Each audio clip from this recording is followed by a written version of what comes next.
बिस्मिल्लाहिर्रहमानिर्रहीम। Welcome back to study with Nadeem. जनाब, आज का जो हमारा टॉपिक है वो फाइनेंशियल मैनेजमेंट के चैप्टर नंबर 2 के business tax in financial environment के ऊपर है।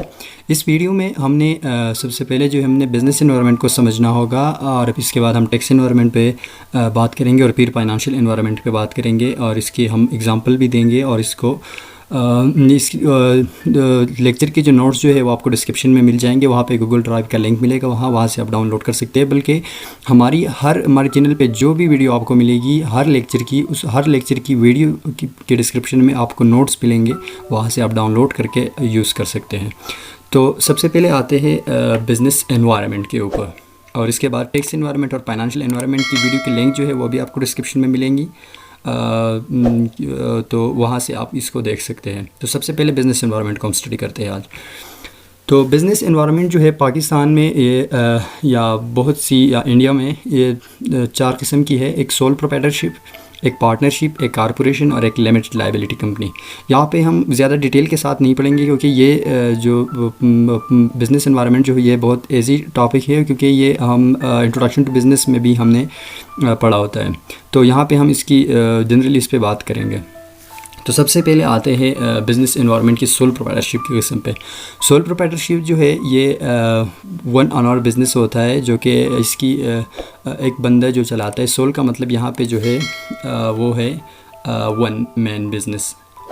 तो सोल प्रोप्राइटरशिप का सबसे बड़ा डिसएडवांटेजेस ये है कि इसमें लायबिलिटी जो होती है आप ऑनर की वो अनलिमिटेड होती है। फॉर एग्जांपल आपने एक बिज़नेस स्टार्ट किया, आपने लोन लिया, अब वो बिज़नेस जो है वो बैंकरप्ट हो गया, ख़त्म हो गया, तो उसकी लायबिलिटी जो है वो तो आपकी बिज़नेस के एसेट्स भी ख़त्म हो गए और इसके बाद अगर लायबिलिटी बच जाती है तो वो आपकी पर्सनल घर या गाड़ी वगैरह या ज़मीन वगैरह उसको आप बेच के उसकी डेट्स जो है वो आप पूरा करेंगे। तो लायबिलिटी जो इस चीज़ की है वो अनलिमिटेड है। ये जो है ये oldest form of business organisation है और इसकी जो सबसे बड़ी एडवांटेजेस है जो पैदा है वो ये है कि आपकी जो बिज़नेस का इनकम और आपका इनकम ये दोनों एक समझा जाएगा। आपको एक बार सिर्फ टैक्स देना होगा इसमें। तो सोल प्रोप्राइटरशिप की एडवांटेजेस को देखा जाए तो ये सिंप्लिसिटी है, ये आसानी से आप स्टार्ट कर सकते हैं। लो सेट ऑफ कास्ट का मतलब कि आप आसानी से और कम पैसों से शुरू कर सकते हैं। क्विक सेट ऑफ का मतलब है कि आप जल्दी और से शुरू कर सकते हैं, इतना कॉम्प्लिकेटेड प्रोसेस नहीं है as compare to partnership and corporation. और यहाँ पे ये है कि आपने टैक्स जो देना होता है आपकी पर्सनल इनकम या बिज़नेस का जो भी इनकम है आप सिर्फ एक बार टैक्स देते हैं, डबल टैक्सेशन इसमें नहीं होगी। डिसएडवांटेजेस की है कि इसकी लायबिलिटी अनलिमिटेड होती है, मतलब हमने कहा कि पर्सनल प्रॉपर्टी तक आ सकता है। Hard to raise additional capital, क्योंकि आप एक आदमी का बिज़नेस है, आपका बिज़नेस है, तो आप कैपिटल जो राइज़ करना होता है इसके लिए बहुत ही कॉम्प्लिकेटेड होता है, क्योंकि एक बंदा इतना कैपिटल नहीं ला सकता जो कि बिज़नेस को बड़ी ज़्यादातर पर एक्सपेंड करे। ट्रांसफ़र ऑफ ऑनरशिप जो है ये भी डिफ़िकल्टीज़ होती है इसमें एज़ कम्पेयर टू कारपोरेशन, क्योंकि कारपोरेशन में हमने शेयर बेच दिया तो हमने अपनी ऑनरशिप बेच दी, वो बहुत आसान तरीके से स्टॉक एक्सचेंज में हम कर सकते हैं, मगर इसमें ऐसा नहीं होता। दूसरी नंबर पे जो चीज़ है वो है पार्टनरशिप। पार्टनरशिप का मतलब होता है कि इसमें 2 या 2 से ज़्यादा इंडिविजुअल्स जो है वो ऑनर्स होते हैं, 2 या 2 से ज़्यादा। सोल प्रोप्राइटरशिप ने पढ़ा कि एक आदमी का बिज़नेस होता है, पार्टनरशिप जो है उसमें 2 या 2 से ज़्यादा ऑनर्स होते हैं। तो इसमें यह होता है कि आपकी जो पर्सनल आपकी इनकम जो है वो पर्सनली आपकी अकेला और एक पार्टनर का अकेला ही समझा जाएगा। बिज़नेस पार्टनरशिप के जो है इसके 2 किस्में होते हैं, एक जनरल पार्टनरशिप कहते हैं, एक अनलिमिटेड पार्टनरशिप कहते हैं। जनरल पार्टनरशिप जो है बेसिकली ये इसकी लायबिलिटी जो है वो अनलिमिटेड होती है इस पार्टनर की, और ये लेबल होता है, ये ज़िम्मेदार होता है। जबकि बिज़नेस बैंकरप्ट हो गया या ख़त्म हो गया और इसकी लायबिलिटी बच गई तो वो जनरल पार्टनर जो है उसकी पर्सनल प्रॉपर्टी तक आ सकता है। लिमिटेड पार्टनरशिप वो पार्टनरशिप होता है, ये जनरल पार्टनरशिप की अपोजिट है। लिमिटेड पार्टनर में ये होता है कि इसमें लायबिलिटी अनलिमिटेड होती है, यहाँ पे अनलिमिटेड होती है, यहाँ पे लिमिटेड होती है।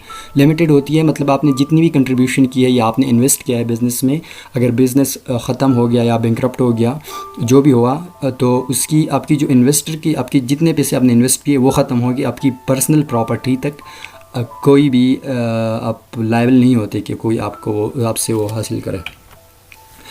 पार्टनरशिप के एडवांटेजेस के देखें ये भी सिंपल है एज़ कम्पेयर टू कारपोरेशन और थोड़ा कॉम्प्लिकेटेड है as compare to sole proprietorship.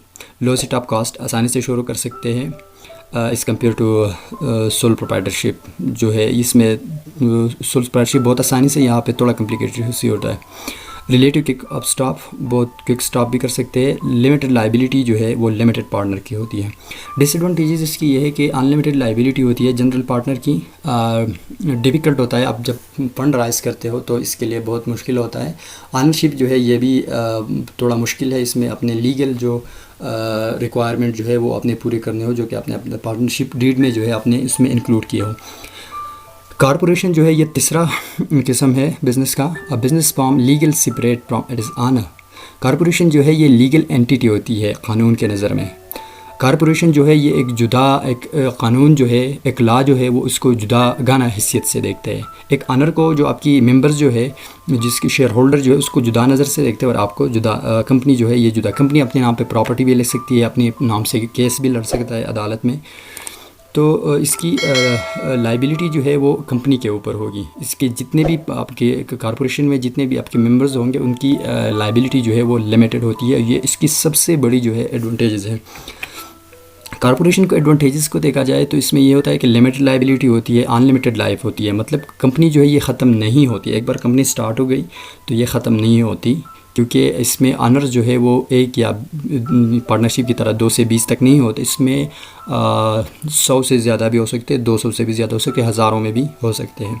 इसमें ये होता है कि फंड जो है वो आसानी से आप राइज़ कर सकते हैं। आप स्टॉक एक्सचेंज से या फाइनेंशियल मार्केट से आप आसानी से ले सकते हैं, क्योंकि यहाँ पे आपने शेयर इशू कर दिए तो शेयर लोग लेंगे तो आसानी से आप, या डेट इंस्ट्रूमेंट डिपेंड करता है कि आपने डेट इंस्ट्रूमेंट या इक्विटी इंस्ट्रूमेंट से जो है आप फंड जो है वो आसानी से ये एक्वायर कर सकता है।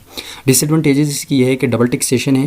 मतलब ये है कि डबल टैक्सेशन का मतलब यहाँ पे ये है कि आपने प्रॉफिट लिया तो कंपनी सबसे पहले जो जितनी भी प्रॉफिट उसने अपने लिया है या अर्न किया है, रेवेन्यू जो है उनसे सबसे पहले एक्सपेंसेस माइनस करेगा। जो भी बस ग्रॉस प्रॉफिट बचेगा उस पर कंपनी अपना टैक्स देगा।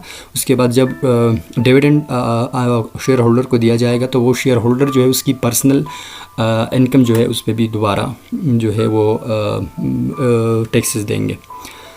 इसकी स्टार्टअप करना ये बहुत मुश्किल होता है, और ये इसकी स्टार्टअप जो है वो भी एक्सपेंसेस भी होती है as compare to partnership and sole proprietorship. अब ये 14 किस्म जो है limited liability company. Limited liability company जो है ये हाइब्रिड चीज़ है, ये मिक्सचर है पार्टनरशिप और कंपनीज़ का। इसमें ये होता है कि ये ऑनर जो है मेंबर्स को उसको लिमिटेड पर्सनल लाइबिलिटी जो है वो आपको देता है। पेडरल टैक्स ट्रीटमेंट भी पार्टनरशिप की तरह इसमें होता है। मतलब ये दोनों चीज़ों का कम्बो है, कम्बिनेशन है। लिमिटेड लाइबिलिटी कंपनी का एडवांटेजेस ये है कि ये लिमिटेड लाइबिलिटी उसकी होती है, लिमिटेड डबल टैक्सेशन इसमें नहीं होता, इसमें रिस्ट्रिक्शन नहीं होता कि इतने मेंबर्स चाहिए या इतनी ऑनर है, और इसके फंड जो है आप आसानी से राइज कर सकते हैं। इसकी डिसएडवांटेजेस सबसे ये है कि इसमें आपने ऑनरशिप जो है ट्रांसफ़र करना है या आपने अपनी ऑनरशिप छोड़नी है तो ये डिफ़िकल्ट होता है, क्योंकि इसमें as compare to corporation. Type of company की जो है ये पब्लिक लिमिटेड कंपनी होती है और एक प्राइवेट लिमिटेड कंपनी होती है। पब्लिक लिमिटेड कंपनी में ये होता है कि जो शेयर्स जो होते हैं जो आप इशू करते हो तो वो जनरल पब्लिक को दिया जाता है। जैसे क्या है पाकिस्तान, इस एग्जांपल जो है एलाइड बैंक ऑफ पाकिस्तान जो है ये पब्लिक लिमिटेड लाइफ कंपनी है। अक्सर ही कमर्शियल बैंक जो है ये भी है। इसमें minimum number of share holder जो है वो 7 होता है मिनिमम। और प्राइवेट लिमिटेड कंपनी जो है इसकी ऑनरशिप जो है ये रेस्ट्रिक्टेड होती है। Minimum number of share holder जो है ये 2 होते हैं और मैक्सिमम जो है ज़्यादा से ज़्यादा वो 20 हो सकते हैं। डिप्रिसिएशन की जो डिस्कशन करेंगे, डिप्रिसिएशन और कॉर्पोरेट इनकम टैक्स के बहुत डिटेल के साथ इसकी एग्जांपल पढ़ेंगे। स्ट्राइट लाइन, डबल डिक्लाइन और मेकर्स के ऊपर हम बात करेंगे। उसकी हमने इस पे वीडियो बनाई हुई है, उसकी लिंक जो है आपको डिस्क्रिप्शन में मिलेंगे और इसके नोट्स जो है वो भी आपको मिल सकते हैं डिस्क्रिप्शन में।